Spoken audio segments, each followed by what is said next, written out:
So this is the Front Porch podcast, and today I am here with Caity Maple, who is the Vice President of the Oak Park Neighborhood Association, the co-founder of Sac Soup. I couldn't remember the Sac part. And candidate for City Council in District 5. So welcome. Thank you. Thank you so much for coming and talking to me today. So to begin, I'd just like you to share a little bit about yourself, who you are, and how you got here to Oak Park. Sure. So let's see. I've been in. I guess I'll start from the beginning. My dad was in the Navy, so we traveled around a lot when I was younger. I was actually born in Jacksonville, Florida, but I was like less than a year old when we left, and then we moved around a ton of places. We lived in Sigonella, Sicily for a few years, and then Brunswick, Maine. And then we drove from Maine to California when I was about 8 or 9 years old, which is a really, really long drive. Don't recommend it. But we do have family in Illinois, so it was nice to see them. And so I've been in Sacramento for quite a long time. Did elementary school and middle school here, and then moved to Yuba City. Went to high school in Yuba City because my father very much missed the small town. My whole family is from a really small town in Illinois called Decatur. So he thought Sacramento was too big of a city, and he just wanted to find somewhere smaller. So I went there, and I actually graduated high school almost 2 years early.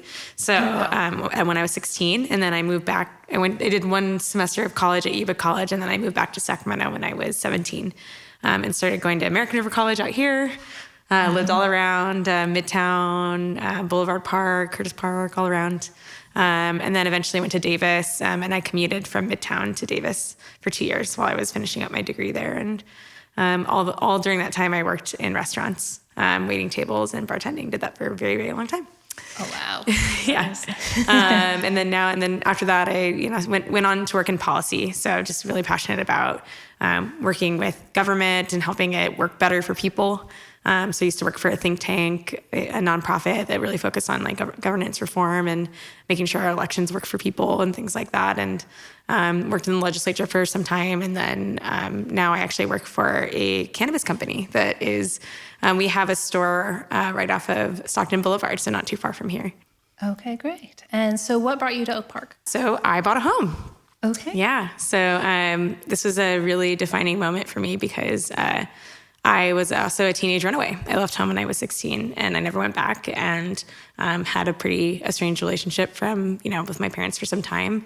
We're close now, but I didn't for some time, and it was something that I never really thought I was going to be able to do. But I saved up money for years and years and years, and got myself set up. And by the time I was ready to be in the market, I realized that I wasn't going to be able to afford anything, and the places were like in Midtown and some of the other places. And so I found a really great home in Oak Park, and I absolutely love it here. I'm so glad to be in the neighborhood. Okay, so was it just the affordability, or were there other things that drew you to the neighborhood? Yeah, so the history too. So okay.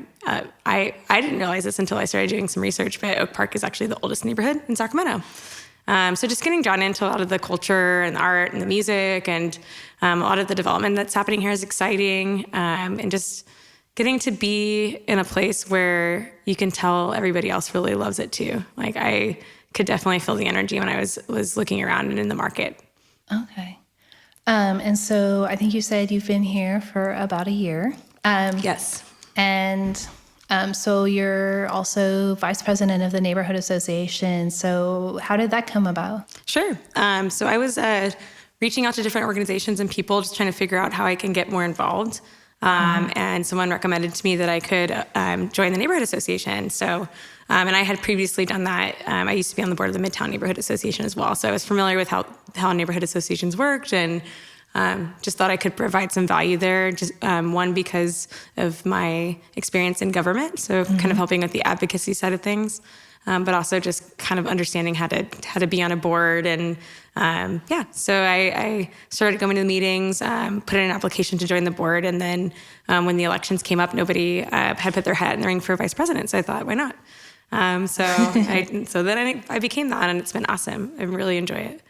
Okay, so what do you think as far as your time on the Neighborhood Association? What have you been doing that you find really interesting or exciting? Well, the biggest thing that we were able to do lately is a program called Oak Park Cares. So as we were talking as a group, the board, we were trying to figure out how do we help our neighbors during a time when a lot of people are hurting, right? A lot of people are struggling to pay their rent. They may or may not have lost a job, whatever it may be. And so we decided that we wanted to start basically a bill assistance program. So you'd have to live within the boundaries of Oak Park, and you can apply through this program as long as you're over the age of 18 for help with paying bills. So if you have a SMUD bill that you haven't been able to pay, you're a couple $100 short on your rent, your car broke down, anything like that, you can apply through this program. So I was really fortunate. I convinced my boss at my job to provide the seed money for it. So Perfect Union donated $5,000 as the seed funding for the program, and it's up and running. And our president Adrian did a little TV interview. I think it was on Fox 40 recently, and we got like a flood of applications in. So it's really exciting. We're gonna have to start fundraising more to keep up with it. That's what I was gonna ask. So if you have seed money, where's long-term funding coming from? So me and another board member, Michael Benjamin, are on the fundraising committee. So we printed up basically a letter, like a fundraising letter and envelopes, and we've been going around to businesses in the neighborhood and just trying to connect with them and help, ask them if they want to contribute. Because I know a lot of businesses want to participate and they want to give back, but they don't necessarily know how or where to start. So just giving them a connection point of like, hey, this is what we're doing. We have these really great programs. In years past, there's been a scholarship program as well. So yeah, it's a great way for businesses to show the community that they are, that they care. Is there a way for neighbors to contribute if they are interested? Absolutely. So they can go on our website. So we have a PayPal button that we set up on there. So you can contribute online. You can also send in a check. And our PO box is on the website. So all that information on how to donate is on there. So www.oakparkna.com. Okay. So as far as your employment history, you've worked in public policy. What was it that interested you about that, and what sent you down that road? I completely fell into it. Okay. I actually got my degree in psychology, and I originally thought that I was going to be, a marriage and family therapist or, a psychologist of some sort. I was really interested in that. But the reality is I was commuting, as I mentioned, 4 days a week to Davis, and I was really poor. Like I was struggling, honestly, to pay my rent, and was like in this really tough time, financially in my life. Was waiting tables and trying to figure out how to do school and that at the same time. And so this opportunity came up my last quarter at Davis to do a program called the UC Center. And basically it's, you get school credit to do an internship somewhere in the public policy realm. So folks will either work in the legislature or for a nonprofit or something like that. And the only reason I did it was because I was like, oh, I don't have to commute. I'll be able to walk to work, and that's going to save me money on gas, and great. And so I ended up interning at an organization called California Forward, which is that think tank that I referenced earlier. And I worked on some budget policy and elections and campaign finance and things like that. And I totally fell in love. I was like, this is what I want to do. It was just, I don't know, just feeling like you have a real ability to make change in people's lives. Like government has this ability to help people get out of the situation that they're in. And I felt that very strongly. And so once I realized that, if you worked really hard and you put your mind to it, you can, be a part of this policymaking process. And so, yeah. So then it was just like a snowball effect from there. And I, ended up working there. I worked in the legislature, and then I worked there for 2 years. And then, started doing different advocacy work. So if you had asked me when I was in college if I was going to work in politics, I would have said, you're crazy. So was there something that changed your mind, like a specific thing where you saw that you could do some good, or? Yeah. So the big thing for me is that I did work on was elections and campaign finance policy reform. And so that's when I got really interested in good governance and making sure that people, I think money in politics is one of the biggest issues that we face, right? When we see this all the time, people who are funded by certain, industries and whatnot, and they go in and they vote, oftentimes not in the interest of the people that they're supposed to be representing, because we have a system that is more focused on money than on people, in my opinion. And so I did some work on trying to overturn things like Citizens United, which is Okay. a Supreme Court decision that basically created like all of the super PACs and some of the, financial giving that I take issue with. And so that's actually, takes me to like the campaign portion of it. I have made commitments in my campaign not to take money from certain sources, not because I think that they're bad, but because I think it's really important not to Be beholden? to be beholden, but also I think it's important to show transparency and accountability to people, right? Because I can sit here and say, oh, I'll take money from oil or whatever, but I swear I'm not going to be beholden to them. But in reality, the only way you can really show people that is by being transparent and putting all your cards on the table. And I feel like you can only really do that if you have like a neutral stance. So that's my goal. It also makes it more challenging, of course, because there are Absolutely. other people who will take anything. So Speaking of your campaign, what led you to campaign for city council? maybe I'll start with the nonprofit stuff because Okay, it'll lead absolutely. into this. Sure. I want to answer your question well. So about at the beginning of the pandemic, I was volunteering for another organization related to homelessness called Mercy Peddlers with Sister Libby, who's amazing and I love her. Oh, yeah. And one of the things that I started realizing as I was going out, basically you ride on tricycles and you give out coffee and different, sanitation items and things that people need and just kind of humanize people. Because that's a huge problem with homelessness is people, unfortunately, will other them rather than thinking of them as their neighbors. And I started asking people, I'm like, hey, do you know that we're in a pandemic? Do you have anywhere to wash your hands? Do you have access to sanitation or masks? And the answer was no. They didn't know about it and they didn't know. And so at that point in time, I thought that there was a plan in place, but I just didn't really know what it was. So I just reached out. I reached out to the county and the city and all these people. And I was just like, hey, what's the plan? There's, there could be close to 10,000 people outside. And what are we going to do about it? And the answer I got back was pretty much, we don't know yet. So that was really concerning to me. And so I ended up I started GoFundMe and I raised a few $1,000s and got my company to match some funds. And we actually worked with the city to put hand washing stations all throughout the city and the county. And then that just kind of snowballed. And I ended up starting this organization with Crystal Sanchez, who's the president of the Sacramento Homeless Union, and a woman named Zoe Kipping, who actually works for Loaves and Fishes right now. And we just have a team of volunteers, of people who cook meals every single night of the week, distribute them out. We've got grants from the city and other places to give out survival gear, like tents and tarts and sleeping bags. And then we also worked with medical students to get healthcare to get people out into the camps to kind of identify symptoms and get them treatment, especially if they were having COVID symptoms. So this was like all going on throughout. Oh, that's amazing. Throughout the pandemic, and it's still going on, and it's awesome and crazy, and I really enjoy it.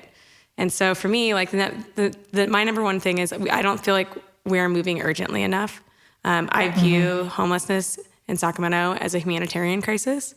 And if you've been out to some of the encampments, you'll see that it very much looks like you're maybe in a different country, and people are suffering. And so I think we need a compassionate voice on the council, someone who really cares and understands and can be in that position and to lift up the voices of people who don't have a voice because, frankly, like people who are homeless don't go to city council. They don't write in. They don't typically vote. And they definitely don't give money to campaigns. And so the challenge with that is that they tend not to have a voice. And I really want to change that. So that's my primary driver, but there's so many other things that are connected to that, right? When you talk about people being evicted from their homes, right? And unfortunately, what may end up happening once all the restrictions are lifted with COVID, if we're not putting things in place now to protect people, they will end up on the street. So unless we can actually save ourselves so much money and heartache and be compassionate if we help people on the front end versus trying to spend more on the back end. So that's my passion and my driver. I don't think that we can do anything as a city well if we don't address this problem first. And if we do, then we actually have all of these people that can actually be productive members of our workforce and can come in and be at our neighborhood association meetings and, can benefit everybody's lives. So I think that's if there's anything that I do, it's that. Okay. So how do you think it's been interesting? I think I've seen fewer homeless people in the neighborhood in the last 2 years than before. How do you think the homeless crisis is affecting Oak Park specifically? Yeah. I've been surprised that a lot of the people that I saw and I knew aren't around, and I've kind of wondered where they went. Yeah, well, they're definitely still here in the city. I'm not really sure specifically of the people that you're referring to, but Yeah. they're definitely still there. And I think one of the big challenges that we've faced doing some of the advocacy work that we've done and the nonprofit work is that, unfortunately, a lot of the response from the city and the county is to move people around. Yeah. And it doesn't help anything, and it just destabilizes people. And so they call it sweeps, homeless sweeps. So one of the things that a lot of these groups are advocating for is to stop the sweeps. And unfortunately, I hope that they don't start again after the COVID restrictions are lifted, but it's possible they will. And it's destabilizing because it's really hard if you don't have your basic needs met, roof over your head, a place that you can sleep, a place you can take a shower, it's really hard to think about anything else. Like how do you go to a job interview if you don't know where you're going to sleep? How do you even think about what the next steps of your life are if you're spending your entire day being moved around and trying to avoid, having your stuff taken away or being criminalized? And so I think that, unfortunately, probably what's happening is people are hiding because they're afraid of being criminalized. Because there's almost nowhere except for now with safe ground camping sites that you can legally camp in the city, which means that we've inherently made it illegal to survive if you don't have a home or a car. So I think that the problem is actually worse than it was before, because you have a lot of people who've been displaced from their homes and priced out. But they're either going closer to where the services are, which is like loaves and fishes in that area, because you need that for survival. Yeah, so that's my best guess. Yeah, I don't know. That was kind of what I was hoping, is maybe with fewer people just out in general, they're not getting as much help or whatever. And I'm hoping that the people I used to see all the time have gone to find services, because there are a lot of services for a lot of things in Oak Park, but not for that. And those are mostly in a different part of town. Yeah. Yep. So thank you. So what is it, do you have any ideas specifically about what the city can do to assist people, especially with the possibility of, another looming flood of people who might be evicted or not have housing soon? Yeah, I think, well, first of all, we need to do prevention as much as humanly possible. So the city can and should, in the county as well, be looking into identifying who are the people that are at risk of losing their homes potentially. We can gather data on who's behind on mortgages, who's behind on rent, right? And then the city has gotten a significant amount of money, which I don't know the number off the top of my head, but millions of dollars from the federal government through the American Rescue Act, and then also previously from the CARES Act. And it has a little bit of discretion on how to spend that. And this is one thing that they could absolutely spend it on. And so I would love to see some of that money get put towards prevention of keeping people in their homes. There's also, looking into things called like just cause evictions, right? So right now, once that restriction is lifted, it's actually pretty easy to evict people in the city, unfortunately. And so putting protections in place where landlords have to really show that they have a cause to evict someone versus just doing it because that they want to. That's another thing that we could do. We also talk about there are folks that end up getting at risk for eviction or losing their homes because they have code enforcement violations and they can't necessarily afford to fix those. So having like low income or income based programs to help people fix their homes, right, and kind of alleviate some of those code violations so that they're not at risk at losing. Like those are all little things, little pieces of the pie. We don't have rent control, so that's and that's just a reality of that is people can raise their rents a certain amount a year, and there's not a whole lot folks can do. We also have really specific home ownership laws that we can't really tell people what they can and can't do with their home. So I think that's one of the tough parts about being in local government, because there's only so much jurisdiction that folks have. But just trying to get creative about how you can do things within that range of power that you have. Another thing that I've been thinking about too is I see a lot of vacant properties and or vacant lots that have fencing up around them, like metal fencing. First of all, it's unattractive to look at, and it just kind of doesn't make sense to me when I'm like, well, we have all these people that need places to go, and we have an empty plot of land that hasn't been used in years and has a fence around it, so you can't even go camp on it if you wanted to. And so maybe thinking about what could the city do to incentivize people to actually use that and hopefully house people, or, to disincentivize people from doing that, right? So maybe if you're going to be taxed more, for example, vacant property tax, that might be an incentive for people not to do that.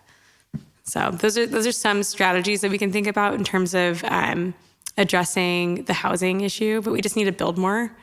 And then, I also am interested in things like community land trusts, where we can actually, the city can come in and own a piece of property that it then leases out long-term and controls the cost on. And that would allow folks who, are maybe on a limited or stable income to be able to stay, even if prices around the whole rest of the neighborhood are rising, like in a place like Oak Park. Okay. All right, thanks. It's a long-winded answer. No. So we don't have a lot of time left, but what do you think, beyond homelessness, what are some of the most pressing issues facing the neighborhood?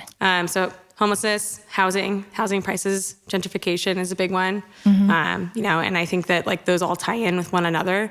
Another one is police reform. This is something that is being discussed actually today at City Hall. Yes. There's a meeting at 2:30 to talk about what do we do about use of force policy. And the city did pass an ordinance to change the use of deadly force, requiring it to be a last resort. And they're also talking at length about how do we implement recommendations from the city's police review commission, which is a group of citizens that come together and they speak with experts and they put together reports and they say, okay, here's how we can update our policies with the police department. Because right now I'm going around and I'm talking to people and I'm knocking on doors, and that's what I'm hearing from folks is they don't feel safe. They don't feel safe having a lot of police presence in the neighborhood.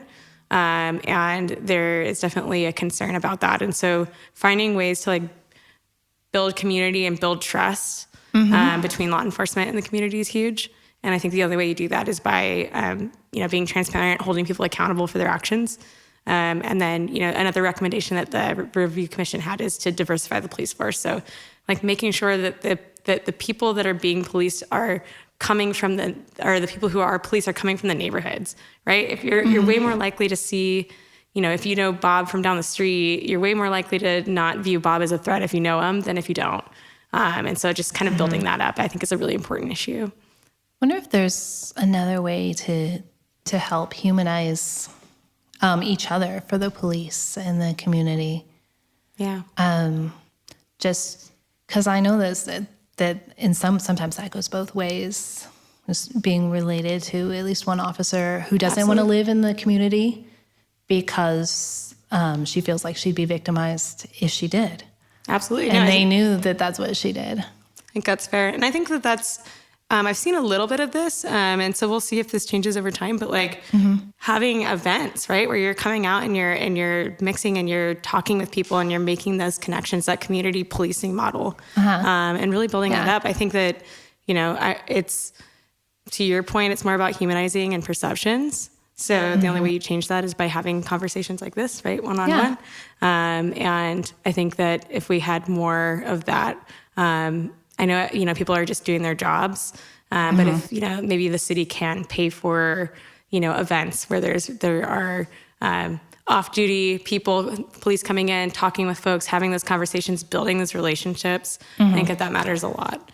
No, and I've seen officers come when there've been National Night Out. That's what it is, coming, trying to find the parties and get to know the neighbors and whatever. But certainly I think on both ends for the community and the police, if there are things that the police can do to, humanize the community and remember that, the residents are human. Yeah, absolutely. Yeah, and I think there's, I think Sergeant Lee is his name, and he has come by on the Zooms, at least for the Neighborhood Association, once or twice.